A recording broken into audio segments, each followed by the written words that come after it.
ಯಾವುದಕ್ಕೂ ಒಂದು ಕಾರಣ ಮತ್ತು ಕೊನೆ ಎನ್ನುವುದು ಇರುತ್ತದೆ. ಇಂದು ನಿನ್ನ ಜೀವನದಲ್ಲಿ ಕಡು ಕಷ್ಟದ ಕಾಲ ನಡೆಯುತ್ತಿದ್ರೆ ನಡೀಲಿ ಬಿಡು.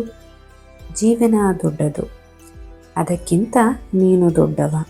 ಈ ಜಗತ್ತಿನಲ್ಲಿ ನಿನಗಿಂತ ಶ್ರೇಷ್ಠವಾದ ವಸ್ತು ಮತ್ತೊಂದಿಲ್ಲ. ಹೇಗಿದ್ದೀರಾ ಎಲ್ಲರೂ? Welcome back to Tejas Raj vlog. ಇವತ್ತು ನಾನು ಮಾರ್ನಿಂಗ್ ಒಂದು ಡ್ರಿಂಕ್ನ ಮಾಡ್ಕೊಳ್ಳೋಣ ಅಂತ ಹೇಳಿ 1 ಸ್ಪೂನ್ ಸೋಂಪು, ಒಂದು ಅರ್ಧ ಸ್ಪೂನ್ ಜೀರಿಗೆ ಮತ್ತು ಒಂದು 1/4 ಸ್ಪೂನಷ್ಟು ಮೆಂತ್ಯನ ತೊಗೊಂಡು ಅದನ್ನು ನೀರೊಳಗಡೆ ಹಾಕಿ ಬಾಯ್ಲ್ ಮಾಡೋದಕ್ಕೆ ಇಟ್ಟಿದ್ದೀನಿ. ಅದು ಚೆನ್ನಾಗಿ ಬಾಯ್ಲ್ ಆಗಬೇಕು. ಯಾವ ರೀತಿ ಅಂತ ಅಂದರೆ, ನಾವು ತೊಗೊಂಡಿರುವಂಥ 1 ಗ್ಲಾಸ್ ನೀರು 1/2 ಗ್ಲಾಸ್ ಆಗೋವರೆಗೂ ಚೆನ್ನಾಗಿ ಬಾಯ್ಲ್ ಮಾಡ್ಕೋಬೇಕು. ನಾವು ತೊಗೊಂಡಿರುವಂಥ ಇಂಗ್ರೀಡಿಯೆಂಟ್ಸಲ್ಲಿ ಇರುವಂಥ ಎಲ್ಲ ಅದರಲ್ಲಿರೋ ಅಂಶ ಎಲ್ಲ ನೀಟಾಗಿ ನೀರೊಳಗಡೆ ಇಳ್ಕೋಬೇಕು. ಆ ರೀತಿಯಾಗಿ ಚೆನ್ನಾಗಿ ಇದನ್ನು ಬಾಯ್ಲ್ ಮಾಡ್ಕೋಬೇಕು.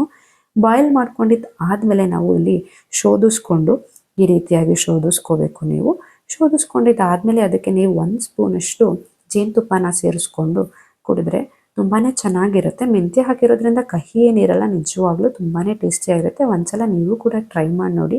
ಇದು ನಮ್ಮ ಡೈಜೆಷನ್ಗೆಲ್ಲ ತುಂಬ ಒಳ್ಳೆಯದು ಮತ್ತು ನಮ್ಮ ಸ್ಟೊಮಕ್ನ ಹೆಲ್ದಿಯಾಗಿ ಇಡೋದಕ್ಕೆ ಇದು ತುಂಬಾ ಹೆಲ್ಪ್ ಮಾಡುತ್ತೆ.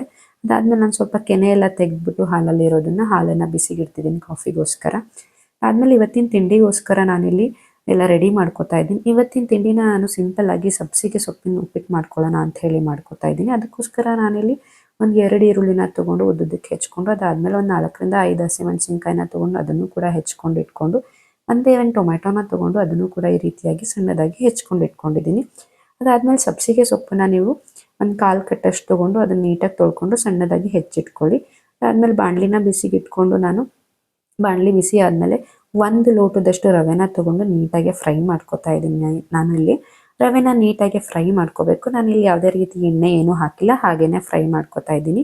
ಅದಾದಮೇಲೆ ಅಟ್ ಎ ಟೈಮ್ ನಾನಿಲ್ಲಿ ಮನೆಯಲ್ಲಿ ಹಾಲು ಕೇಳೋರಿಗೆ ಹಾಲು, ಕಾಫಿ ಕೇಳೋರಿಗೆ ಕಾಫಿ ಎಲ್ಲದನ್ನು ಸಹ ಮಾಡಿಕೊಡ್ತಾ ಇದ್ದೀನಿ. ಅದ್ರ ಜೊತೆ ನಾನು ಮಾರ್ನಿಂಗ್ ಡ್ರಿಂಕ್ನು ಸಹ ನಾನು ಕೆಲಸ ಮಾಡ್ಕೊಂಡೇ ಕುಡ್ಕೊಬಿಡ್ತೀನಿ. ನಾನು ಇದೇ ರೀತಿಯಾಗಿ ನನ್ನ ಡೈಲಿ ರೂಟೀನ್ ಹೀಗೆ ಇರುತ್ತೆ. ಕೆಲಸ ಮಾಡ್ಕೊಂಡೇನೆ ನಾನು ಮಾರ್ನಿಂಗ್ ಡ್ರಿಂಕ್ ಕುಡಿಯೋದು ಅಥವಾ ನನ್ನ ಮಗಂಗೆ ಹಾಲು ಹಾಕ್ಕೊಡೋದು ಎಲ್ಲದನ್ನು. ಈಗ ನನ್ನ ಮಗಂಗೆ ಹಾಲನ್ನು ಆರಲಿಕ್ಕೆ ಇಡ್ತಾ ಇದ್ದೀನಿ. ಅದ್ರ ಜೊತೆಗೇನೆ ಸಹ ನಾನು ರವೆನೂ ಸಹ ಹುರ್ಕೋತಾ ಇದ್ದೀನಿ. ಹಾಲೆಲ್ಲ ಸ್ವಲ್ಪ ತಣ್ಣಗಾದ್ಮೇಲೆ ಸ್ವಲ್ಪ ಬೆಲ್ಲನ ಸೇರಿಸ್ಕೊಂಡು ಅದನ್ನು ಸಹ ನನ್ನ ಮಗನ ಆದಮೇಲೆ ರವೆ ಅಷ್ಟರಲ್ಲಿ ಎಲ್ಲ ನೀಟಾಗಿ ಫ್ರೈ ಆಗಿತ್ತು. ಅದನ್ನು ಒಂದು ಸಪ್ರೇಟ್ ಒಂದು ಬೌಲಿಗೆ ಎತ್ತಿಟ್ಟು ಈಗ ಉಪ್ಪಿಟ್ಟು ಮಾಡೋದಕ್ಕೆ ಅಂತ ಹೇಳಿ ಒಗ್ಗರಣೆಗೆಲ್ಲ ರೆಡಿ ಮಾಡ್ಕೋತಾ ಇದ್ದೀನಿ. ನಾನು ಏನೇ ಮಾಡಬೇಕಾದ್ರೂ ಅದಕ್ಕೆ ಬೇಕಿರುವಂಥ ಇಂಗ್ರೀಡಿಯೆಂಟ್ಸ್ ಎಲ್ಲ ನಾನು ಸ್ಟವ್ ಮುಂದೆನೇ ಎಲ್ಲ ರೆಡಿ ಮಾಡ್ಕೋತೀನಿ, ಈಸಿ ಆಗುತ್ತೆ ಅಂತ. ಈ ಸ್ಟವ್ ಮೇಲೆ ಒಂದು ಬಾಣಲಿನ ಇಟ್ಟು, ಬಾಣಲಿ ಬಿಸಿ ಆದಮೇಲೆ ಅದರೊಳಗಡೆ ಎಣ್ಣೆನ ಹಾಕಿ, ಎಣ್ಣೆ ಕಾದ್ಮೇಲೆ ನಾನು ಸಾಸಿವೆ ಮತ್ತು ಕಡಲೆಬೇಳೆ ಮತ್ತು ಉದ್ದಿನಬೇಳೆ ಎಲ್ಲದನ್ನು ಸ್ವಲ್ಪ ಸೇರಿಸ್ಕೊಂಡು ಈ ರೀತಿಯಾಗಿ ಸ್ವಲ್ಪ ಫ್ರೈ ಮಾಡ್ಕೋಬೇಕು. ನೀಟಾಗಿ ಫ್ರೈ ಮಾಡ್ಕೊಳ್ಳಿ. ಚೂರು ಗೋಲ್ಡನ್ ಬ್ರೌನ್ ಬರೋವರೆಗೂ ಸಾಕಾಗುತ್ತೆ ಅಷ್ಟೇ. ಅದಾದಮೇಲೆ ಸ್ವಲ್ಪ ಕರಿಬೇವಿನ ಸೊಪ್ಪನ್ನು ಸೇರಿಸ್ಕೊಂಡು ಈ ರೀತಿಯಾಗಿ ಚಟಪಟ ಅಂತ ಎಲ್ಲ ಸಿಡಿದಾದ್ಮೇಲೆ ನೀವು ತೊಗೊಂಡಿರೋವಂಥ ಬೇರೆ ಇಂಗ್ರೀಡಿಯೆಂಟ್ಸ್ ಲೈಕ್ ಹಸಿಮೆಣಸಿನ್ಕಾಯಿನೂ ಹಾಕ್ಕೊಳ್ಳಿ. ಹಸಿಮೆಣಸಿನ್ಕಾಯಿ ಹಾಕ್ಕೊಂಡು ಅದು ಫ್ರೈ ಆದಮೇಲೆ ಈರುಳ್ಳಿನೂ ಸಹ ಸೇರಿಸ್ಕೊಂಡು ನೀಟಾಗಿ ಫ್ರೈ ಮಾಡ್ಕೊಳ್ಳಿ. ಅದು ಈರುಳ್ಳಿ ಟ್ರಾನ್ಸ್ಪರೆಂಟ್ ಬರೋವರೆಗೂ ನೀವು ಈ ರೀತಿಯಾಗಿ ಫ್ರೈ ಮಾಡಿಕೊಂಡು, ಅದಾದಮೇಲೆ ಟೊಮೆಟೊನೂ ಸಹ ಸೇರಿಸ್ಕೊಳ್ಳಿ. ಟೊಮೆಟೊನೂ ಸೇರಿಸ್ಕೊಂಡು ಅದು ಸಾಫ್ಟ್ ಆದಮೇಲೆ ನೀವು ಸಬ್ಸಿಗೆ ಸೊಪ್ಪನ್ನು ಸಹ ಸೇರಿಸ್ಕೊಂಡು ನೀಟಾಗಿ ಫ್ರೈ ಮಾಡ್ಕೊಳ್ಳಿ ಎಣ್ಣೆಯಲ್ಲಿ. ಅದು ಸಬ್ಸಿಗೆ ಸೊಪ್ಪಲ್ಲಿರುವಂಥ ಸ್ವಲ್ಪ ಹಸಿ ವಾಸನೆ ಹೋಗೋವರೆಗೂ ಫ್ರೈ ಮಾಡ್ಕೊಳ್ಳಿ ಈ ರೀತಿಯಾಗಿ. ಸೊ ಫ್ರೈ ಮಾಡಿಕೊಂಡು ನೀವು ನಿಮಗೆ ಹೇಗೆ ಬೇಕೋ, ತೆಳ್ಳಗೆ ಬೇಕಾ ಅಥವಾ ಉದುದ್ರಾಗ ಬೇಕೋ ಅದಕ್ಕೆ ಅನುಗುಣವಾಗಿ ನೀರನ್ನು ಸೇರಿಸ್ಕೊಳ್ಳಿ. ನನಗೆ ತೆಳ್ಳಗೆ ಬೇಕು, ಹಾಗಾಗಿ 1 ಲೋಟ ರವೆಗೆ 3 ಲೋಟ ನೀರನ್ನು ಸೇರಿಸ್ಕೊಂಡಿದ್ದೀನಿ. ಉದುದ್ರಾಗ ಬೇಕು ಅಂದರೆ ಒಂದು 2 ಲೋಟ ನೀರನ್ನು ಸೇರಿಸ್ಕೊಳ್ಳಿ. ಇದು ಸ್ವಲ್ಪ ತೆಳ್ಳಗಿದ್ರೇ ಚೆನ್ನಾಗಿರುತ್ತೆ, ಮೀಡಿಯಮ್ ರವೆಯಿಂದ ಮಾಡಿರುವಂಥ ಉಪ್ಪಿಟ್ಟು. ಹಾಗಾಗಿ ನಾನು 3 ಲೋಟ ನೀರನ್ನು ಸೇರಿಸ್ಕೊಂಡು ಉಪ್ಪನ್ನು ಸಹ ಸೇರಿಸ್ಕೊಂಡಿದ್ದೀನಿ. ಅದನ್ನು ನಾನು ಇಲ್ಲಿ ತೋರಿಸ್ಕೊಂಡಿಲ್ಲ. ಅದಾದಮೇಲೆ ನೀರು ಚೆನ್ನಾಗಿ ಬಾಯ್ಲ್ ಆದಮೇಲೆ ನೀವು ತೊಗೊಂಡಿರುವಂಥ ರವೆನೂ ಸಹ ಸೇರಿಸ್ಕೊಂಡು ನೀಟಾಗಿ ಮಿಕ್ಸ್ ಮಾಡಿ ಲಿಡ್ಡನ್ನ ಕ್ಲೋಸ್ ಮಾಡಿ ಬಿಟ್ಟರೆ ರೆಡಿ ಆಗುತ್ತೆ ಉಪ್ಪಿಟ್ಟು. ಈ ರೀತಿಯಾಗಿ ಸಾಫ್ಟಾಗಿ ತುಂಬಾ ಚೆನ್ನಾಗಾಗಿತ್ತು. ಆಮೇಲೆ ರುಚಿ ಕೂಡ ತುಂಬ ಚೆನ್ನಾಗಿ ಬಂದಿತ್ತು. ಇವತ್ತು ನಾನು ಅಲ್ಲೇ ಟೇಸ್ಟ್ ಕೂಡ ಮಾಡಿ ನೋಡಿದೆ, ತುಂಬ ಚೆನ್ನಾಗಿ ಅನ್ನಿಸ್ತು. ಅದಾದಮೇಲೆ ಟೈಮ್ ಆಗೋಗ್ಬಿಟ್ಟಿತ್ತಲ್ಲ, ನನ್ನ ಮಗನ ಬಾಕ್ಸಿಗೆ ರೆಡಿ ಮಾಡೋಣ ಅಂತ ಹೇಳಿ ನನ್ನ ಮಗನ ಬಾಕ್ಸಿಗೂ ಕೂಡ ರೆಡಿ ಮಾಡಿಕೊಂಡೆ. ಅವನಿಗಿನ್ನೂ ತಿಂಡಿ ಕೂಡ ತಿನ್ನಿಸಿಲ್ಲ. ಅವನಿಗೆ ಕೊಟ್ಟರೆ ತುಂಬ ಲೇಟ್ ಮಾಡ್ತಾನೆ. ಇವತ್ತು ಆಲ್ರೆಡಿ ಲೇಟ್ ಆಗಿತ್ತಲ್ಲ, ಎದ್ದಿದ್ದೆ ಲೇಟ್ ಆಗಿದ್ದರಿಂದ ಎಲ್ಲ ಅದು ಸ್ವಲ್ಪ ಲೇಟ್ ಆಗ್ತಾಯಿದೆ. ಆಮೇಲೆ ಗಡಿಬಿಡಿನೂ ಕೂಡ ಆಗ್ತಾಯಿದೆ ನೋಡಿ. ಅದಾದಮೇಲೆ ಈಗ ಅವನಿಗೆ ತಿಂಡಿ ತಿನ್ಸೋಣ ಅಂತ ಹೇಳಿ ಕೂತ್ಕೊಂಡಿದ್ದೀನಿ. ಆಮೇಲೆ ತಿಂಡಿ ತಿನ್ಸೋ ಕೂತ್ಕೊಂಡ್ರು ಸಹ ಮಕ್ಕಳುಗಳು ಬೆಳಗ್ಗೆ ಟೈಮು ಬೇಗ ತಿನ್ನೋದೂ ಇಲ್ಲ. ಅದಾದಮೇಲೆ ತಿಂಡಿ ಎಲ್ಲ ತಿನ್ನಿಸಿದ್ದಾದಮೇಲೆ ಟೈಮ್ ಆಗಿತ್ತಲ್ಲ, ಹಾಗಾಗಿ ಅವ್ನ ಬ್ಯಾಗಲ್ಲಿ ಎಲ್ಲಾದರೂ ಇದೆಯಾ ಅಂತ ಒಂದ್ಸಲ ಚೆಕ್ ಮಾಡ್ಕೋತಾ ಇದ್ದೀನಿ. ಪೆನ್ಸಿಲ್, ಎರೇಸರ್ ಮತ್ತು ಇವತ್ತಿನ ಬುಕ್ಸ್ ಎಲ್ಲ ತೊಗೊಂಡಿದ್ದಾನಾ ಅಂತ ಎಲ್ಲ ಚೆಕ್ ಮಾಡ್ತಾ ಇದ್ದೀನಿ. ಕೆಲವು ಬುಕ್ಸ್ಗಳೆಲ್ಲ ಇರಲಿಲ್ಲ, ಹಾಗಾಗಿ ಅವನನ್ನು ಕೇಳಿ ಬೇಕಿರುವಂಥ ಬುಕ್ಸ್ಗಳನ್ನೆಲ್ಲ ಜೋಡಿಸ್ಕೊತಾ ಇದ್ದೀನಿ. ಅವ್ನ ಬ್ಯಾಗ್ ಒಳಗಡೆ ಎಲ್ಲ ಜೋಡಿಸ್ಕೊಡ್ತಾ ಇದ್ದೀನಿ ಬೇಕಿರೋದನ್ನು. ನೋಡಿ, ಅವ್ನು ಹೇಳ್ತಿದ್ದಾನೆ ಯಾವ್ದು ಬೇಕು ಬೇಡ ಅಂತ ಹೇಳಿ. ಅವ್ರು ಹೇಗೆ ಹೇಳ್ತಾರೋ ಅದ್ರ ಪ್ರಕಾರನೇ ಎಲ್ಲ ಜೋಡಿಸ್ಬಿಟ್ಟು ಅಷ್ಟರಲ್ಲಿ ಟೈಮ್ ಆಗೋಗ್ಬಿಟ್ಟಿತ್ತು. ಇವತ್ತು ಆಲ್ರೆಡಿ 9:45 ಮೇಲ್ ಆಗೋಗ್ಬಿಟ್ಟಿತ್ತು. ಆ್ಯಕ್ಚುಲಿ ಅವನಿಗೆ 9:30ಗೆ ಸ್ಕೂಲ್ ಸ್ಟಾರ್ಟ್ ಆಗುತ್ತೆ.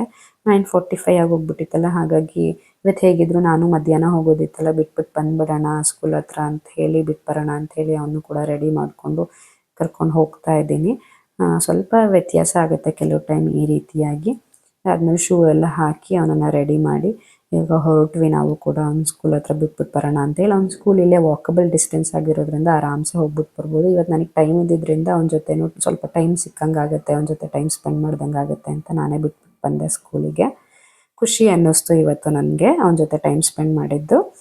ಅದಾದಮೇಲೆ ನಾನು ಅಲ್ಲಿ ಎಲ್ಲ ಮುಗಿಸ್ಕೊಂಡು ಬಂದಾದ್ಮೇಲೆ ನನ್ನ ಮಗನ ಬಿಟ್ಬಿಟ್ಟು ಸ್ವಲ್ಪ ಆಯಿಲ್ ಅಪ್ಲೈ ಮಾಡ್ಕೊಳ್ಳೋಣ ಅಂತ ಹೇಳಿ ಮತ್ತೆ ಕೈಲಿ ಆಯಿಲ್ ಅಪ್ಲೈ ಮಾಡಿಸ್ಕೊತಾ ಇದ್ದೀನಿ ತಲೆಗೆ. ವೀಕ್ಲಿ 1-2 ಟೈಮ್ಸು ನಾವು ತಲೆಗೆ ಆಯಿಲ್ನ ಅಪ್ಲೈ ಮಾಡೋದ್ರಿಂದ ನಮ್ಮ ಹೇರ್ ಆಗಿರ್ಬೋದು, ಸ್ಕಾಲ್ಫ್ ಆಗಿರ್ಬೋದು, ಮಾಯಿಶ್ಚರೈಸ್ ಆಗಿರೋದಕ್ಕೆ ಹೆಲ್ಪ್ ಮಾಡುತ್ತೆ. ಆದಷ್ಟು ವೀಕ್ಲಿ 2 ಟೈಮ್ಸು ಅಪ್ಲೈ ಮಾಡೋದಕ್ಕೆ ಟ್ರೈ ಮಾಡಿ, ತುಂಬಾ ಒಳ್ಳೆಯದು ನಮ್ಮ ಹೇರ್ಗೆ. ಅದಾದಮೇಲೆ ಸ್ಕಿನ್ನು ಸ್ವಲ್ಪ ಡಲ್ ಅನ್ನಿಸ್ತಿತ್ತು, ಹಾಗಾಗಿ ನಾನಿಲ್ಲಿ ಹಾಲನ್ನು ತೊಗೊಂಡು ಅದರಿಂದ ನಾನೇನು ಮಾಡ್ತೀನಿ, ಕ್ಲೆನ್ಸಿಂಗ್ ಮಾಡ್ತಾಯಿದ್ದೀನಿ. ಫಸ್ಟು ಫೇಸ್ ವಾಶ್ ಮಾಡ್ಕೊಂಡು ಅದಾದಮೇಲೆ ಕ್ಲೆನ್ಸಿಂಗ್ನ ಮಾಡ್ಕೊಳ್ಳಿ. ಈ ರೀತಿಯಾಗಿ ಹಾಲಿಂದ ನೀವು ಕ್ಲೆನ್ಸಿಂಗ್ ಮಾಡೋದ್ರಿಂದ ಸ್ಕಿನ್ನಲ್ಲಿರುವಂಥ ಡೆಡ್ ಸ್ಕಿನ್ ಎಲ್ಲ ರಿಮೂವ್ ಮಾಡೋದಕ್ಕೆ ಹೆಲ್ಪ್ ಆಗುತ್ತೆ. ಅದಾದಮೇಲೆ ನಾನಿಲ್ಲಿ ಒಂದು ಫೇಸ್ ಪ್ಯಾಕ್ನ ರೆಡಿ ಮಾಡ್ಕೊಳ್ಳೋಕೆ ನಾನು ರೋಸ್ ವಾಟ್ರ್ ಬೇಕಿತ್ತು, ಇರಲಿಲ್ಲ. ಹಾಗಾಗಿ ನಮ್ಮ ಗಿಡದಲ್ಲೇ ಇದ್ದಂಥ ಒಂದೆರಡು ರೋಸನ್ನು ಬಳಸ್ಕೊಂಡು ರೋಸ್ ವಾಟ್ರನ್ನು ಸಹ ಮಾಡ್ಕೊತಾ ಇದ್ದೀನಿ. ಈ ರೀತಿಯಾಗಿ ನೀರೊಳಗಡೆ ರೋಸ್ ಪೆಟಲ್ಸ್ನ ಹಾಕಿ ಚೆನ್ನಾಗಿ ಬಾಯ್ಲ್ ಮಾಡಿ ಸ್ಟ್ರೈನ್ ಮಾಡಿದ್ರೆ ನಮ್ಮ ರೋಸ್ ವಾಟ್ರು ಕೂಡ ರೆಡಿ ಆಗುತ್ತೆ. ಹೋಮ್ ಮೇಡ್ ರೋಸ್ ವಾಟ್ರು ತುಂಬಾ ಹೆಲ್ತ್ ಬೆನಿಫಿಟ್ಸ್ ಇದೆ ಇದರಿಂದ. ಹಾಗಾಗಿ ನೀವು ಈ ರೀತಿಯಾಗೂ ಕೂಡ ಮಾಡ್ಕೋಬೋದು. ಅದು ಕೂಲ್ ಆದಮೇಲೆ ನಾನಿಲ್ಲಿ ಒಂದು ಕಪ್ಪಿಗೆ ಒಂದು ಸ್ವಲ್ಪ ಹಾಲನ್ನು ತೊಗೊಂಡು ಅದಕ್ಕೆ 1 ಸ್ಪೂನಷ್ಟು ಅಕ್ಕಿ ಹಿಟ್ಟನ್ನು ಸೇರಿಸ್ಕೊಂಡು 1/4 ಸ್ಪೂನಷ್ಟು ಕಾಫಿ ಪೌಡರ್ನ ಸೇರಿಸ್ಕೊಂಡು ಅದಾದಮೇಲೆ ಸ್ವಲ್ಪ ಹನಿನ ಸೇರಿಸ್ಕೊಂಡು ಅದಾದಮೇಲೆ 1 ಸ್ಪೂನ್ ರೋಸ್ ವಾಟ್ರು ಮತ್ತು 1 ಸ್ಪೂನು ಮುಲ್ತಾನ್ ಮಿಟ್ಟಿ ಪೌಡರ್ನ ಸೇರಿಸ್ಕೊಂಡು ನೀಟಾಗಿ ಮಿಕ್ಸ್ ಮಾಡಿಕೊಂಡು ಈ ಒಂದು ಪ್ಯಾಕನ್ನು ನನ್ನ ಸ್ಕಿನ್ನಿಗೆ ನಾನು ಇಲ್ಲಿ ಅಪ್ಲೈ ಮಾಡ್ಕೊತಾ ಇದ್ದೀನಿ. ಈ ರೀತಿಯಾಗಿ ನೀಟಾಗಿ ತಿಕ್ಕಾಗಿ ಅಪ್ಲೈ ಮಾಡ್ಕೊಳ್ಳಿ. ಇದನ್ನು ಅಪ್ಲೈ ಮಾಡ್ಕೊಳ್ಳೋದ್ರಿಂದ ಅಟ್ಲೀಸ್ಟ್ ವೀಕ್ಲಿ ಒನ್ಸ್ ನಾವು ಈ ರೀತಿಯಾಗಿ ಸ್ಕಿನ್ ಕೇರ್ ಮಾಡೋದ್ರಿಂದ ನಮ್ಮ ಸ್ಕಿನ್ನು ಹೆಲ್ದಿಯಾಗಿರೋದಕ್ಕೆ ಹೆಲ್ಪ್ ಆಗುತ್ತೆ. ನಮ್ಮ ಸ್ಕಿನ್ ಮೇಲಿರುವಂಥ ಡೆಡ್ ಸ್ಕಿನ್ ಎಲ್ಲ ರಿಮೂವ್ ಆದರೆ ಅಷ್ಟೇ ನಮ್ಮ ಸ್ಕಿನ್ ಸ್ವಲ್ಪ ಬ್ರೈಟಾಗಿ ಕಾಣೋದು. ಹಾಗಾಗಿ ನಾನಿಲ್ಲಿ ಫೇಸ್ ಪ್ಯಾಕ್ನ ಅಪ್ಲೈ ಮಾಡ್ಕೊಂಡು ಆದಮೇಲೆ ಪಾತ್ರೆ ಎಲ್ಲ ಇತ್ತಲ್ಲ ಅದನ್ನೆಲ್ಲ ತೊಳ್ಕೊಬಿಡೋಣ ಅಂತ ಹೇಳಿ ತೊಳ್ಕೊತಾ ಇದ್ದೀನಿ. ಅದು ಸ್ವಲ್ಪ ಡ್ರೈ ಆಗಬೇಕಲ್ಲ, ಹಾಗಾಗಿ. ಅದಾದಮೇಲೆ ನಾನು ಸ್ನಾನ ಮಾಡ್ಕೊಂಡೆಲ್ಲ ಬಂದೆ. ನೋಡಿ, ಇಲ್ಲಿ ನನ್ನ ಸ್ಕಿನ್ ಸ್ವಲ್ಪ ಬ್ರೈಟ್ ಆಗಿದೆ ಅನ್ನಿಸ್ತದೆ, ನನಗೆ ಡಿಫ್ರೆನ್ಸ್ ಕಾಣಿಸ್ತಾ ಇದೆ. ಹೀಗೆ ನೋಡಿ, ಅದಾದಮೇಲೆ ಸ್ವಲ್ಪ ಮಾಯಿಶ್ಚರೈಸರೆಲ್ಲ ಅಪ್ಲೈ ಮಾಡಿಕೊಂಡು ಅಷ್ಟರಲ್ಲಿ ಟೈಮ್ ಆಗಿತ್ತು. ಸ್ಕೂಲ್ ಡೇ ಇದ್ದಿದ್ದರಿಂದ ಹಾಗಾಗಿ ನನಗೆ ಕನ್ಫ್ಯೂಷನ್ ಇತ್ತು, ಈ ಸ್ಯಾರಿ ಉಟ್ಕೊಳ್ಳೋದಾ ಅಥವಾ ಈ ಸ್ಯಾರಿ ಉಟ್ಕೊಳ್ಳೋದಾ ಅಂತ ಕನ್ಫ್ಯೂಷನಲ್ಲೇ ಕೊನೆಯಲ್ಲಿ ಈ ಸ್ಯಾರಿನ ಚೂಸ್ ಮಾಡಿ ಹಾಕ್ಕೊಂಡು ಹೋದೆ. ಹೇಗಿದೆ ಇವತ್ತಿನ ನನ್ನ ಲುಕ್? ಕಮೆಂಟ್ ಮೂಲಕ ತಿಳಿಸಿ. ಅದಾದಮೇಲೆ ಆನ್ಯುವಲ್ ಡೇನಲ್ಲಿ ಎಲ್ಲ ಮಕ್ಕಳ ಜೊತೆ ಮತ್ತು ಕಲೀಗ್ಸ್ ಜೊತೆ ಫೋಟೋಶೂಟ್ ಎಲ್ಲ ಮಾಡ್ಕೊಂಡಿದ್ದು ಆಯಿತು. ಆನ್ಯುವಲ್ ಡೇ ಕೂಡ ಮುಗಿಸ್ಕೊಂಡು ಬರೋ ಅಷ್ಟರಲ್ಲಿ ತುಂಬ ಲೇಟ್ ಆಯಿತು, ಕಂಟಿನ್ಯೂ ಮಾಡೋದಕ್ಕಾಗಿಲ್ಲ. ಇವತ್ತಿಗಿಷ್ಟೇ, ಸಿಗೋಣ ಮತ್ತೆ, ಬಾಯ್.